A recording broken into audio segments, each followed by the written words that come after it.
Good evening, Lisa. Good evening, Andrew. Right. Middle period, the middle bit of season 19. Yes. Because we thought we'd do this in several chunks. Yes. So, the Visitation. Special edition, apparently. Yes. What are the differences? It's More extras? More extras and things. I think you're very fond of the Visitation. I'm very fond I of guess. the Visitation. Yes. Okay. Yes, because it's a historical. Yes. I mean, with futuristic elements, obviously.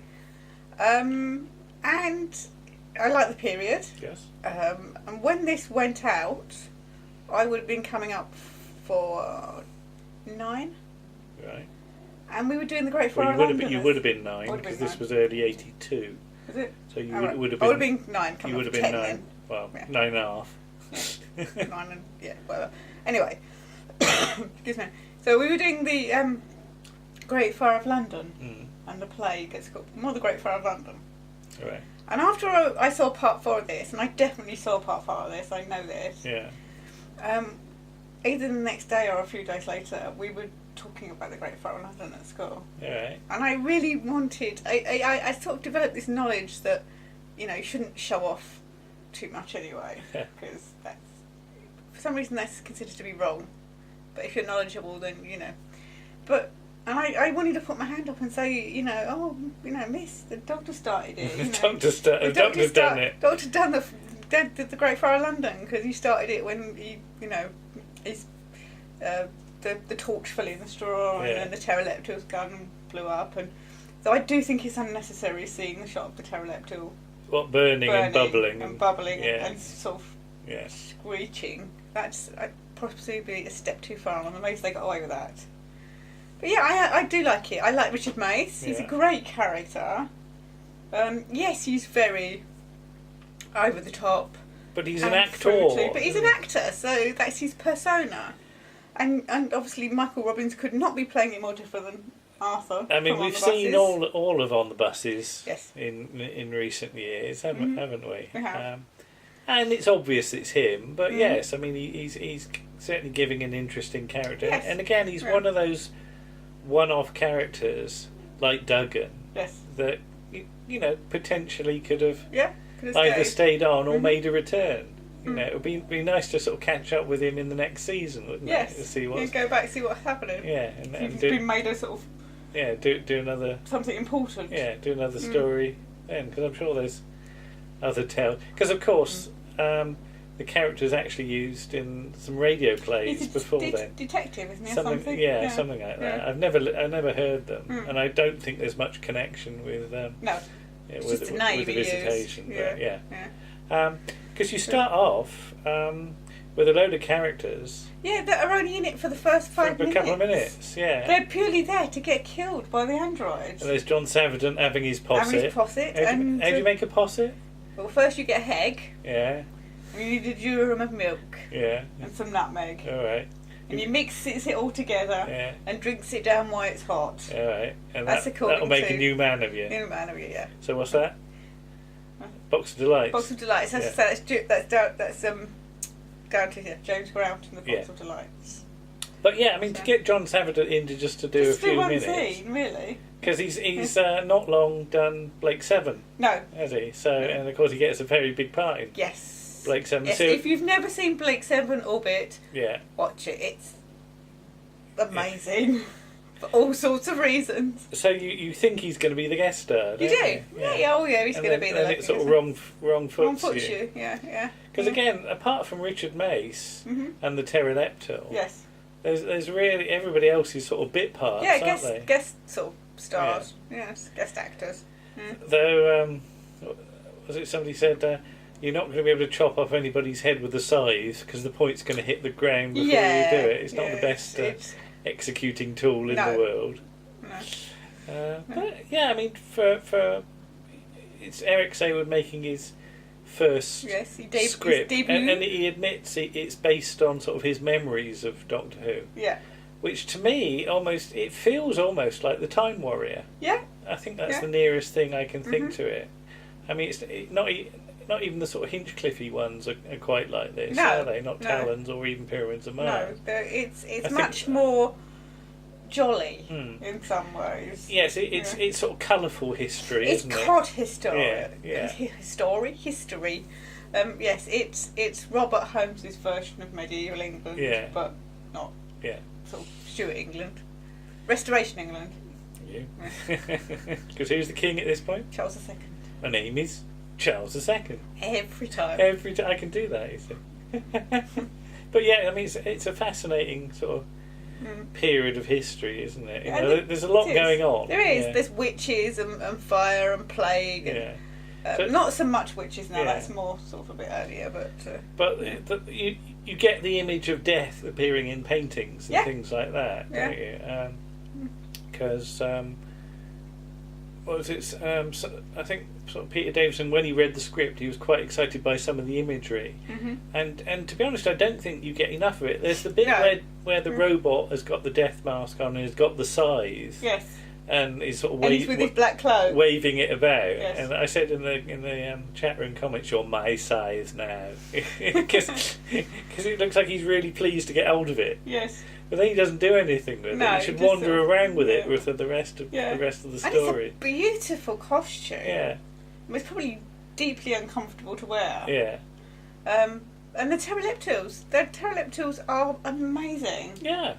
You know. I mean, what impresses me is the other two. Yeah. Because they're even more multicoloured, aren't they? They've got like multicoloured scales, and they're only in it for the last scene. I can't tell that they're any cheaper than the. No, I mean, you don't get the moving mouth. Yeah, the main one's animatronic, yes, but it has slightly been sort of undermined by Brian Pern, hasn't it? You better explain that. I don't know, but I haven't actually. So is it a song he does or something about Drop the Sonic Device? No. Or is he meant to be the pterodactyl? No, he's the actor inside it. Right, okay. I've not seen it for such a long while. Oh, right, okay. And Peter Davison going on about what a rubbish actor he was. Well, Paul Michael Melia. Yeah, but no, it's been overdubbed with. Yes. Oh, yeah, I know. Yeah. But yeah, it's quite funny. But I like Davison in history. Yes, I think he works. He works really well. He works really well because he's almost embracing it like a sort of professor of sort of archaeology or something. Yeah, or history. Yeah, I mean, I'm not sure. It would have been nice if he sort of. It's this sort of story where I think the costume doesn't quite work. No. It might be nicer if he'd worn a period costume. Yeah, you need something to fit a bit better, I think. At least then you always know which one is the Doctor. You don't need to worry, do you? So, okay. Right, so. But yeah, a very. A very good. It's quite a simple story, really, but again, nothing wrong with that. No. Nice music as well. Yes. Yeah, Paddy. Yes. Zizzing it up and making it sound nice. Yes. So all in all, pretty good, I think. Yes. Right. Yes. So after history, comes history. More history. Black Orchid. Yes. Yes. And this is a proper pure historical. And this is the last pure historical until last year. Okay. What was the last historical then last year? Thin Ice. Why was that?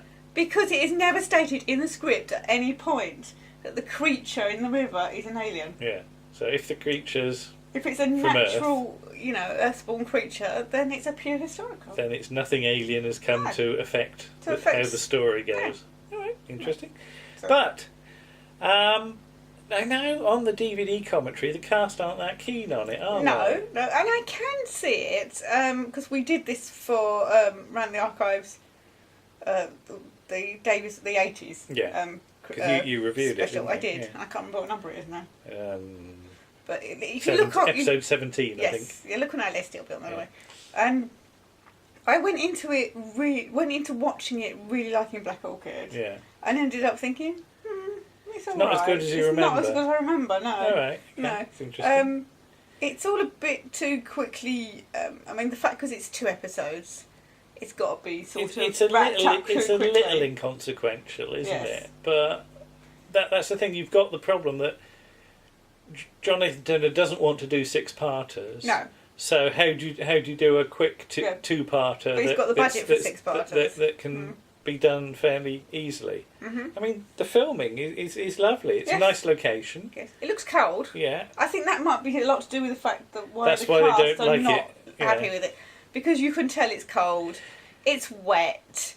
They're dancing on the terrace and there's people's hair's going everywhere. the DVD, these film sequences have been colour corrected as much as possible to make it look like a nice day. Yes. But the bushes are still blowing all over the place, aren't they? Yeah, the ground's wet when Tegan does her Charleston. You half expect all the paper plates to go off. Yeah, I don't think they are paper plates. All we wouldn't have had paper plates. Oh, right, then, okay. would you? Not in that kind of but house. Adric gets to Adric gets stuff his face, and he's wearing a sort of 17th century costume because of the sort of collar and I was thinking that last night, and the sort of boots and trousers. And we've stolen Matthew Waterhouse's joke because it's tumultuous buffeting. Buffeting, yes. I had to be careful because we'll get to tumultuous buffeting later on, but yes. But it's got a good cast. I think I said we'd steal that joke one day anyway. It's got a good cast. Yeah. Maury Watson and Barbara Murray. Yes. And Michael Cochrane. Yeah. On the first of his two acting experiences in Doctor Who. Yes. I mean, the whole doubles thing, do you think it comes off? Just about. Yeah, there are some shots where it's obvious it's not Sarah Sutton because their noses are fairly different, aren't they? It's fine when it's shot from the back. Yeah. I mean, the problem with these things as well is that the height's always wrong as well. Yeah. Because, unless you get two people that are exactly the same height, you go from one to the other, and one's slightly taller than the other. Or for a two-parter, I remember being slightly annoyed that it does rely on the Doctor not being trusted. Yes. And the only way you can be trusted is to take people to the TARDIS and show them the TARDIS. Yeah. So, in some ways, I'd like to have seen that sort of over and done with a bit quicker, but unfortunately that's where the cliffhanger's got to be, isn't it? That's the thing, it's the structure of the story. There's not a lot you can do about that. No. The police cars have got the squeakiest brakes in the world, haven't they? Yes. And Warren also said, going back to when we did it on Around the Archive, that really, Maury Watson's, I've forgotten his name. Sir Robert, should have arrested her for covering up the murders, murder, being an accessory to murder, because she does. Because you never find out what happens to the body. No. Because there's the body in the cupboard, and then they go and he's turned into a doll. Yes. That would have made the story very interesting if all the dead bodies were turning into dolls. Yes, that's unlikely. That's a whole different story, isn't it? That's a Sapphire and Steel story. Yes. But it's never. No. Once you've got the fire and all that stuff over and done with, that's utterly forgotten about. Yeah. So I suppose it's all sorted out, unless they forgot. Possibly. They'll let me come and go that one day. Go. Oh, we forgot. Oh, blimey! Sorry. Yeah. I know. Where did you put it? I can't remember. We must talk about the man with the lip. Yeah. It is a slightly rubbish lip. Yeah. It's very cardboardy. Yeah. And you can't really understand what he's saying because he's got this huge thing clamped to his mouth. But it's an interesting try. Okay. So. Yeah, you've got mention of H.G. Wells. Yes. Not the. I think is that the second time H.G. Wells gets a mention because he's mentioned in Horror Fang Rock. All right. Okay. So yeah, you start to think, the Doctor and H.G. Wells should meet one day. Yes. But, and perhaps they will. Oh. Right. Okay. But yeah, I remember enjoying Black Orchid and not worrying that there was no aliens. It didn't concern me. No, not at all.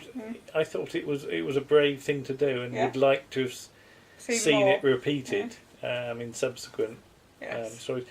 But I guess, is it by now you expect a monster in Doctor Who? I suppose so. Yeah. I don't know. Sort of or is that treating the audience with not enough respect? I don't know. You would have to ask the audience. Okay, I'll go and ask all 9 or 10 million people. Yes. That watched this because it got decent, quite decent viewers, viewing figures, as did most of this season, as to be said. Certainly by Black Orchid, because it starts off very strongly, dips a little bit, and then builds again. I think. So there's certainly a lot of people watching. I don't know how much they're enjoying the individual stories. But yeah, well done. Well done to everyone for having a try, I think. That's the thing. And as I said, it's the variety in this season that really impresses me. That there's something for us all tastes, I think. So there we go. Anyway, we'll say ta-ra and we'll come back soon with a bit more. Okay. Bye-bye. Bye.